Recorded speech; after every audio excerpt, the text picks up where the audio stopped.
I don't know about you guys, but I have spent so much time romanticizing owning my own super cute little cafe. And if you can relate, then I have the perfect game for y'all, which is free to play on your mobile devices. In Love and Pies, your goal is to run a thriving business by creating and selling all sorts of tasty baked treats to your customers. The protagonist of this game is a woman called Amelia Green, who moves into her family's old cafe after a messy divorce. Along the way, you will play through Amelia as she discovers that her mom has gone missing, and even worse, the family cafe has been burnt down and is all left to you to renovate. Everyone is a suspect, and since all you guys obviously love some crime content, if you're subscribed to my channel, you can really live out your own detective fantasy. This game is literally perfect for when you have just gotten back from the office and just need a little bit of time to yourself to escape into your own fantasy world. What I also love about this game is that you will grow to be familiar with more than just Amelia, as there is a diverse cast of characters who you will meet and engage with along the way. The game is completely personal to your own likes and dislikes, and you'll be able to customize your cafe to your heart's content. Thank you, Love and Pies, for sponsoring this video, as there hasn't been any other game that has grabbed my attention quite like this. And if you guys want to give the game a try for yourself, you can download the app through the link below in the description box of this video.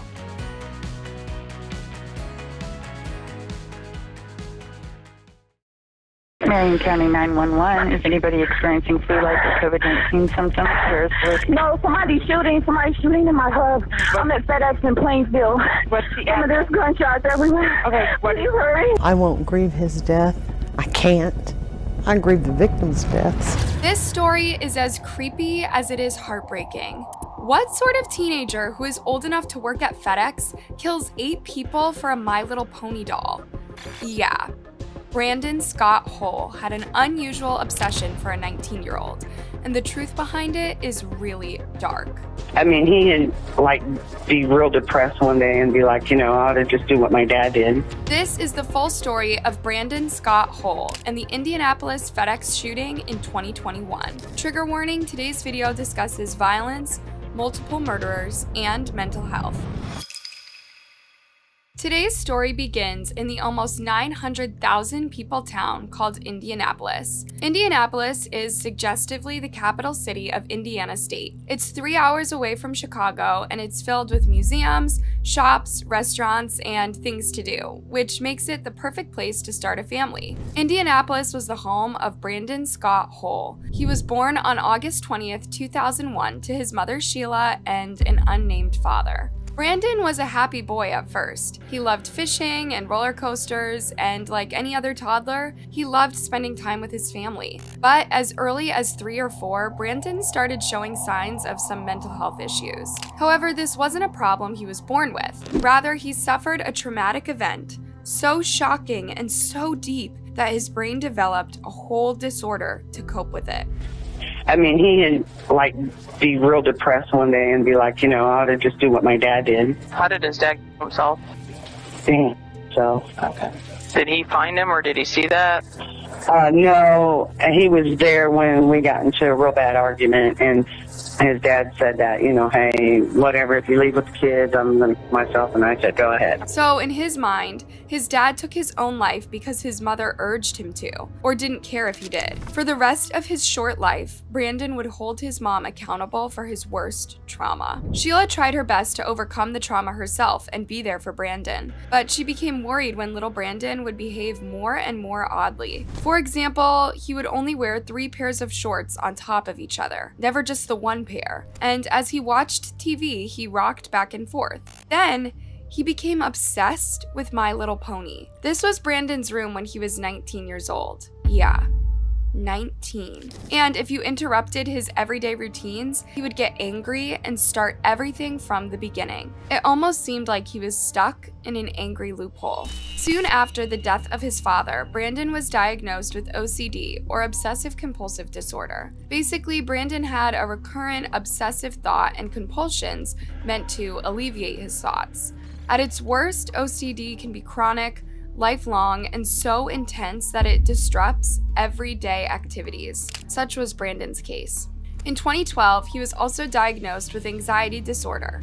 The doctor noted that he had regular panic attacks. His doctor also spoke about a depressive disorder and explained that Brandon spoke of taking his own life one day. These were very worrying thoughts for an 11-year-old. Sheila found herself in a constant fear that he might copy his father. I know that he had problems, and I did try to get help. I tried so hard. And I thought mainly the fight was so that he wouldn't himself. You might think, well, at least there was an early diagnosis. From then on out, it was easier to find treatment for Brandon. Sure, except his behavior got worse and worse every year. In 2013, before Brandon even turned 12, he was arrested and charged with battery, criminal confinement, and intimidation. At the time, Brandon lived with Sheila and her then boyfriend, Keith Larser. Keith and Brandon were having a playful water fight, but when Keith sprayed Brandon with the water hose, Brandon got really angry. Brandon ran into the room, locked himself in, and started smashing everything in sight. Imagine hearing that from the outside. In a panic, Sheila picked the bathroom lock to make sure Brandon didn't hurt himself or destroy any expensive valuables. And so, Brandon flew into an even bigger rage, directed at his mom this time. He went out of the bathroom and jumped on Sheila as a dog would on trespassers. He would kick, punch, and slap her. Then he would bite her forearm. As Sheila was crying helplessly, Brandon ran into the kitchen and grabbed 2 knives from the drawer. Then he charged at her. Sheila ran away into the family room, but Brandon trapped her there, not allowing her to leave. He was set on her. But before he could kill his mother, the police arrived, called by Keith. For this, all Brandon did was spend a few hours in a jail cell, and later on, a judge ordered probation and counseling, but nothing seemed to help Brandon.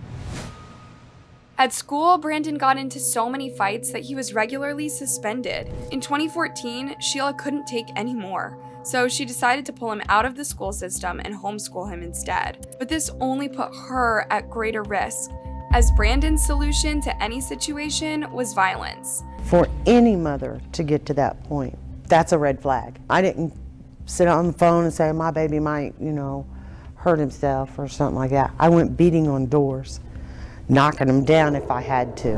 On March 2nd, 2020 though, Sheila accompanied her son to a gun store where he bought a gun. Brandon wanted to do this for a while, and Sheila thought it was better if she was there, just to know what her son was up to. And he was like, well, drive me to the gun store and I'll just look around. On the way to the gun store, we saw a sticker that said hashtag stop the life. And he's like, there's your sign. And I was like, okay, well, if you buy a gun, there's your sign. I got to take that away from you. You know what I mean? Right. So, and he did buy it without bullets. Yeah, luckily, the store didn't have any bullets that day. So, as her son slept on March 3rd, Sheila went over to the police station to talk about Brandon. She was worried he wanted to commit suicide by cop. The mother told the police that her son became angry, struck her in the arm with a closed fist, and then told her to shut up when she had asked what he was going to do with the gun. The mother said her son told her he was going to point the unloaded gun at police officers so they would shoot him, saying, "This is not the life I want to live. I'll end it my way," according to the report. McCat came to their home and handcuffed Brandon. The police also confiscated his new shotgun and took him to the local hospital to be put on a 72-hour hold, but he was again out in a couple of hours. No longer in 2 hours was he at Eskenazi, and then I get a call. Well, I'm walking home, or are you coming to pick me up? Sheila saw no choice but to comply. After all, making Brandon do anything that would take him out of his comfort zone posed a risk to himself, she thought. That day, Azanaki Hospital doctors made a note of the fact that Brandon denied wanting to point his gun at others, including police officers. Brandon knew all too well what he was doing. He just needed to tell the doctors what they wanted to hear so he would be released early. How do you stop something from happening if all you have is a hunch? That day, Sheila was hoping that the police would seize his gun and red flag him so he couldn't buy any more guns. He should have been red flagged. I'm sorry. Jake Laird's parents worked so hard to have that law, so nothing like this would happen again. But the police did do something. When they handcuffed Brandon earlier that morning, he got really anxious and told the police not to go searching his computer. His words exactly, "Please just turn the power strip off on my computer. I don't want anyone to see what's on it." Imagine what the police did afterward. Obtain a search warrant for Brandon's electronics. Before they could even look through the computers, the officer who went into Brandon's bedroom to seize his shotgun looked at the computer screen, which was on. Several white supremacist websites were opened. In April of 2020, an FBI terrorism task force agent contacted Sheila. And he turned to me and said, "Your son hits every red flag for a mass shooter." And that's when I say, well, then you need to go and arrest him and take his computer. But the FBI didn't arrest Brandon that day. Instead, the agent went upstairs to his room for a chat. However, Brandon hated that chat. As his mom would later recall in her notes, Brandon got especially infuriated when the agent questioned his My Little Pony obsession. The agent asked him how come he liked a little kid's cartoon so much at his age, and Brandon then commented that this is how neo-Nazis talk to each other. Ironically, the FBI agent was there because Brandon had accessed such websites, not the agent. This was a thief shouting thief kind of case. Brandon assured the agent he hadn't spoken to any white supremacists or contacted any of the websites. The investigation was later closed due to insufficient evidence of any criminal violation or a racially motivated extremist ideology held by Hull, though the shotgun was not returned to him. Yeah, Brandon's gun was seized, but he wasn't red flagged, so he could just buy another. In fact, he bought two. One of them costing a staggering $1,000. I just needed to talk to you about what happened with Brandon. My role in this is simply just to see if we're going to file a retention case. If they file a retention case, he would also be deemed to be a dangerous person, which only means that he wouldn't be able to purchase a firearm. This isn't a criminal record, and it's not, you can't even see it. Like if somebody were to search for criminal cases and stuff, these cases don't go into there because they're just civil. Once they get filed, like if I needed to check on one, I can't even do it. I have to send an email to the prosecutor's office and ask them to look because they're the only ones that can access it, so to see like what the status of it is. Bureaucracy can cause a great deal of delay in such cases, and perhaps some fear too. Sheila didn't want her son to have a criminal record, but she wanted him to not be able to buy any more guns. However, something happened along the way, and Brandon was allowed to purchase firearms, and he continued to go downhill from there. Brandon even called the FBI agent to insult him for believing he was a neo-Nazi.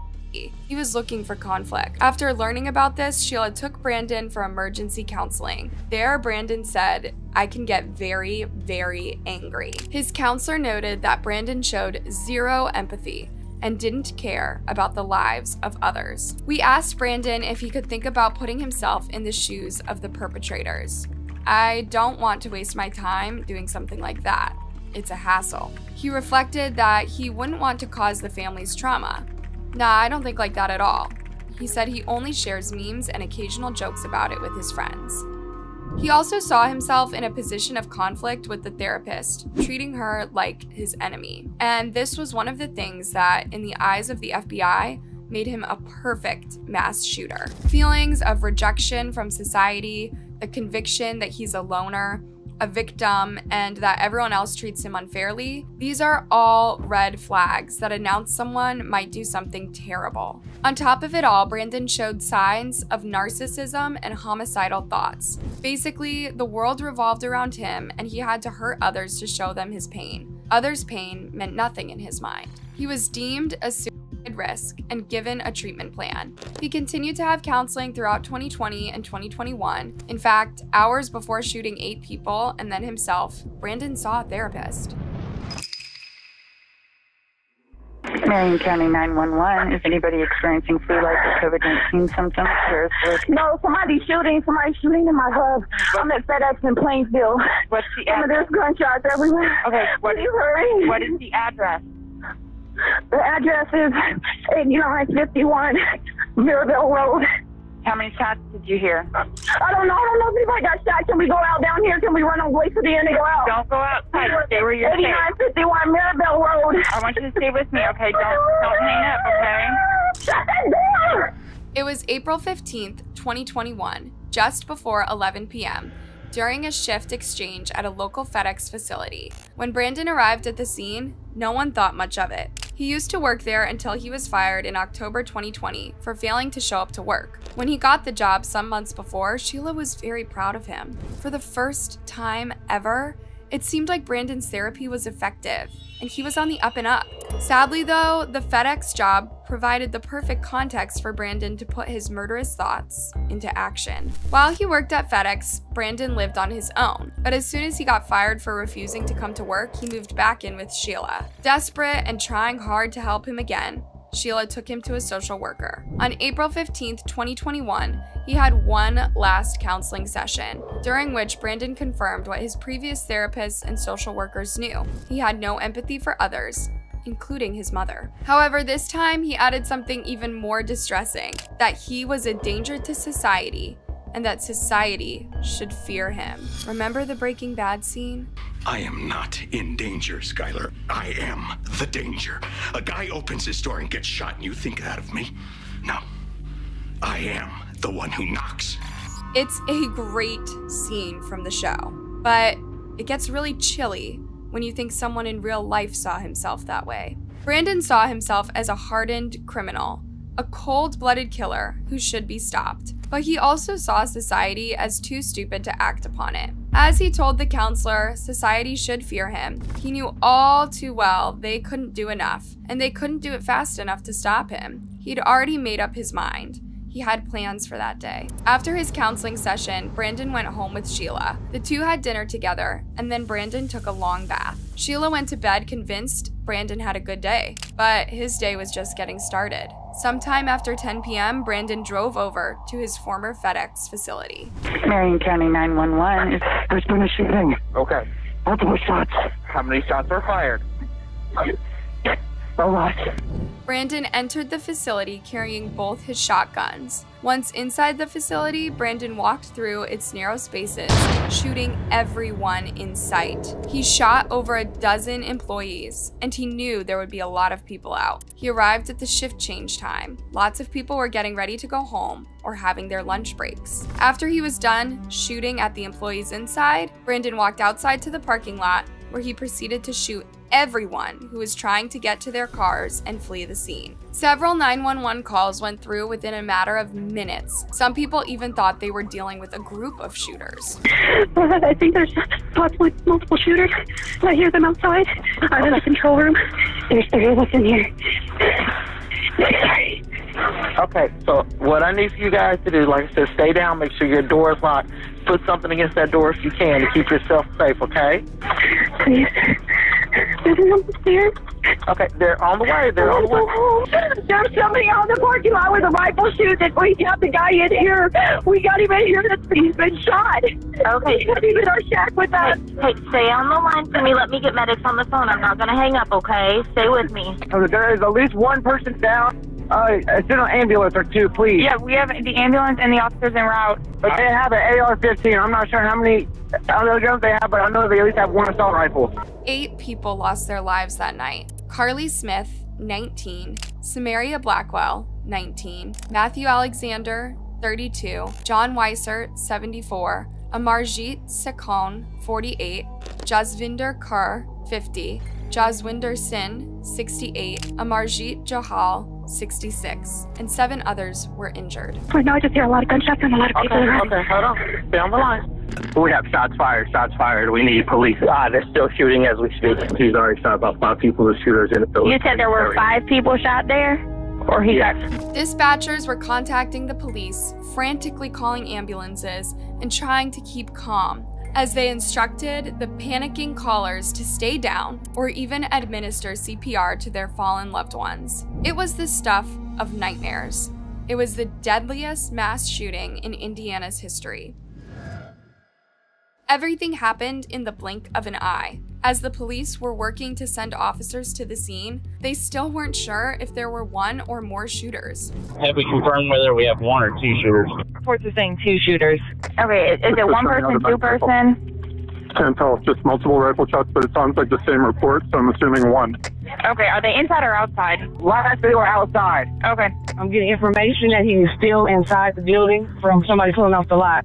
Brandon carried out his plan calmly.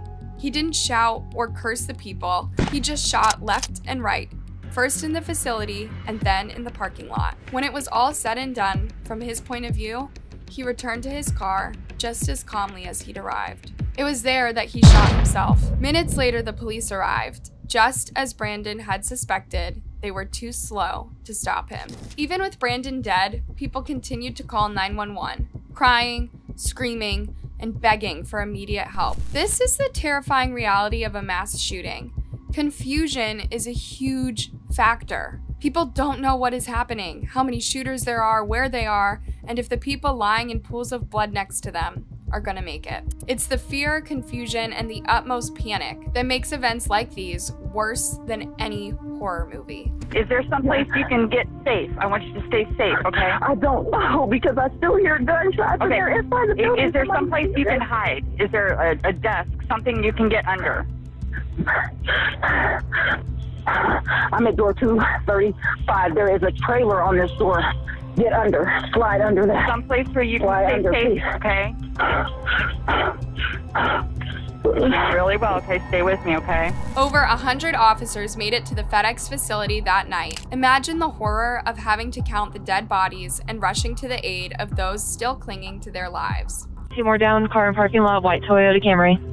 Another one down by the Silver Explorer, front row. Control, advise Eskenazi will have multiple patients. Advise them to be ready. I'm outside the lobby. I had to get all the people out. Help! Help! Help! I'm under.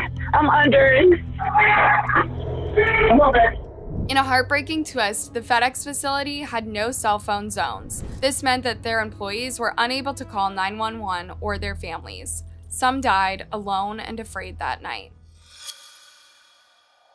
Imagine having to recover from something like this. He shot so many people. Oh my God, he got Osco, and Osco's only been here a week. They're dead out here. Hundreds, if not thousands of people are now traumatized by the Indianapolis FedEx shooting. Their lifelong trauma matches Brandon's trauma of losing his dad in that horrific way. But was this the solution to alleviate his constant pain? As the Indianapolis community was working hard to make sense of this tragedy, a really creepy murder motive was uncovered. Remember Brandon's My Little Pony obsession? Apparently, he was heartbroken over Applejack. On the day of the shooting, he took to Facebook and posted the following. Here's a phone conversation a detective had with Brandon months before the shooting. But I kind of just need to talk to you about what happened that day and how you're feeling about whether you'd want it back or if you... Oh, sorry to interrupt, but I don't want it back at all. It's fine. What would be your goal for us to do with the gun? Just destroy it, or... Okay. Well, yeah, I'd say that. Because I'm not worried about that. I'm worried about getting my life back on track. I don't have any mental health issues that I'm aware of. I don't think I do. And I wouldn't say depressed, but my feelings to the reason why I got a gun is because I wanted to show my best friend who's really into hunting and stuff. Mainly also for like the fun of shooting it. I mean, if you're getting it back on track, I don't know what it's off track of it unless it's just that you didn't get your high school diploma. Off track. It's that. I mean, I'd say that. I mean, do you think this, like, not doing anything with your life is on track? I mean, I don't think so. No, but I also think that could make me sad and depressed if I felt like a failure or whatever. You know who's Brandon's best friend? You guessed it, Applejack. His best friend was his doll, which he proudly kept on his bed. He wanted to demonstrate his masculinity and capability to her and society, according to the FBI. Apparently, this is quite a frequent motive for male mass shooters. Demonstrate his masculinity and capability while fulfilling a final desire to experience killing people. Sadly, Brandon lived a delusional life, and there were just about 1 million red flags pointing at it, and yet his dedicated mother couldn't do much about it. The therapy proved pointless. To think Brandon had a counseling session right before the shooting, and his loving family, no matter how much they supported him, were seen as enemies. Brandon saw everyone as enemies, and it might have all started with his mother. From the age of 4, he saw his mother as his personal enemy for killing his father. Then the whole world was modeled around this dynamic. Brandon had a horrible start in life, but he never took any lifeboat even though there were several thrown his way. Then his former FedEx colleagues didn't get a chance at life either, and their families never got a chance at closure. When a killer takes his own life, they deny closure or justice. They don't reveal a motive, express an apology, or spend time in prison. They take the easy way out. Easy for them, horrible for others. I won't grieve his death. I can't. I grieve the victims' deaths because it's not anything I ever thought would happen. Thanks for watching, you guys. What do you think about this case? Could Brandon's mass shooting have been prevented? And how? Let me know your thoughts in a comment. And before you go, make sure you like, subscribe, and hit that bell button so you never miss another episode. See you next time, and keep yourselves safe.